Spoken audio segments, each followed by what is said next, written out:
کہاں گئے. تو میرے خیال میں یہ ایک بڑی سوری اسٹیٹ آف افیئرز ہے کہ ہاں جیسے ابھی آپ نے سٹوری کی کہ ہم ایک طرف تو ماشاءاللہ بڑی طاقت دکھاتے ہیں کہ ہمارے پاس بھی ایٹم بم ہے, انڈیا کے پاس بھی ایٹم بم ہے, مگر یہ ایٹم بم جو غربت کے ایٹم بموں سے ہم اپنے عوام کو مارے, سیلاب کے جو یہ عذاب ہے, تو اسے کون نکالے گا ہمیں؟ تو یہ تو بنیادی فریضے تھے ریاست کے, وہ ہمیں افسوس سے کہنا پڑتا ہے کہ وہ پورے نہیں ہوتے, اور وہ پیسے دبئی چلے جاتے ہیں یا پاناما چلے جاتے ہیں. اس طرح کی ہزاروں سیف ہیونز جو ہے وہاں چلے جاتے ہیں. انجم صاحب, ویدر فور کاسٹنگ کی اگر بات کریں تو یہ بھی کہا جا رہا ہے کہ اس دفعہ جو ہے وہ 20% بارشیں زیادہ ہوں گی, تو اس کا مطلب ہے کہ سیلاب بھی زیادہ آئے گا, جس کو ہم جج نہیں کر سکتے کیونکہ ہمارے ریڈارز خراب ہیں. تو کیا پلاننگ کرے گی حکومت اور کیا اسٹریٹجی اپنائے گی؟ بجٹ میں بھی سیلاب کا اس طرح سے پورشن نہیں رکھا گیا جس طرح ایکسپیکٹڈ ہے,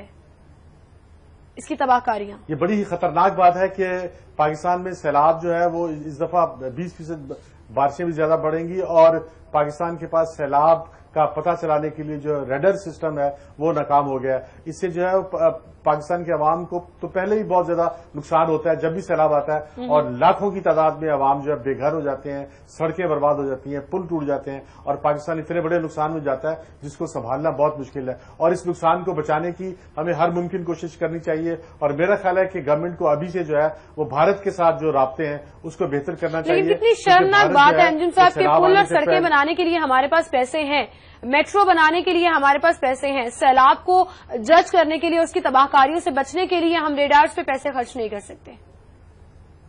نہیں, پل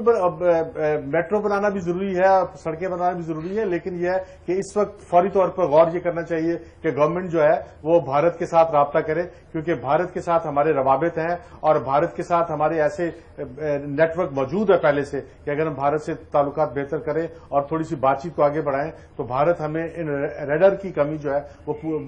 اس کا ہم ازالہ کر سکتے ہیں, اور بھارت ہمیں سیلاب آنے سے پہلے ہمیں آگاہ کر سکتا ہے, اور پاکستان کی گورنمنٹ جو ہے اگر سیلاب آنے سے پہلے آگاہ ہو جائے تو بہت سے بچاؤ کر سکتی ہے, اور بہت سے عوام کو جو ہے وہ سیلاب کی یہ بڑی اچھی بات ہے. قاضی صاحب, ایک طرف تو ہم بھارت کو آنکھیں دکھاتے ہیں کہ ہمارے پاس بھی نیوکلیر پروگرام ہے, ہم اس کو اپنا سب سے بڑا دشمن سمجھتے ہیں, پھر ہم کہتے ہیں مسئلہ کشمیر کے بغیر تعلقات بحال نہیں ہو سکتے, اور ہمارے ریڈرز خراب ہے تو ہم انڈیا سے ہیلپ لینے چلے جائیں. تو کیا انڈیا جو ہے وہ تعلقات بہتر کرے گا, اس طرح سے ہیلپ کرے گا؟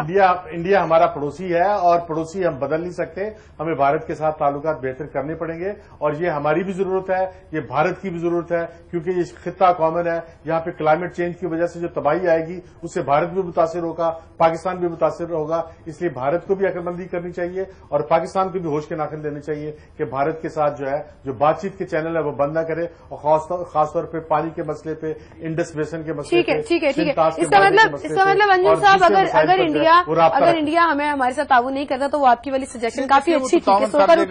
پانی میں پاؤں ہو تو اس کا مطلب سیلاب آ گیا. بات یہ نہیں ہے, بات یہ ہے کہ وہ تعاون کر کے آپ کو بھارت ہمارے ساتھ تعاون کرے گا, اور اگر تعاون کرنا چاہیے, کیونکہ اس تعاون کے بغیر اگر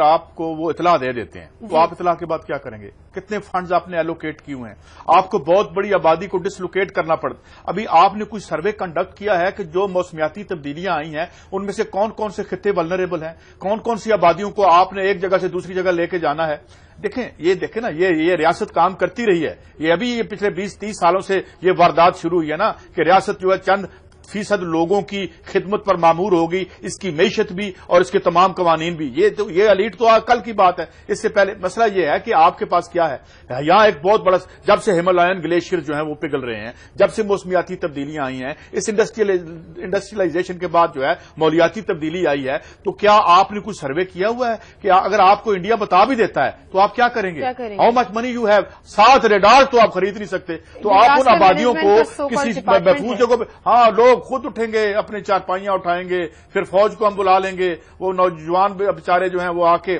لوگوں کو ریسکیو کریں گے جس حد تک وہ کر سکتے ہیں. ایک ڈیزاسٹر مینجمنٹ کا ڈپارٹمنٹ بھی تو بنایا گیا ہے. نہیں, اگر پہلے ہمیں پتا چل جائے کہ سیلاب آ رہا ہے تو بہت سارے اقدامات کیے جا سکتے ہیں اور بہت بڑے نقصان سے بچا جا سکتا ہے, باوجود اس کے کہ نقصان کا مکمل طور پہ نہیں بچا سکتا,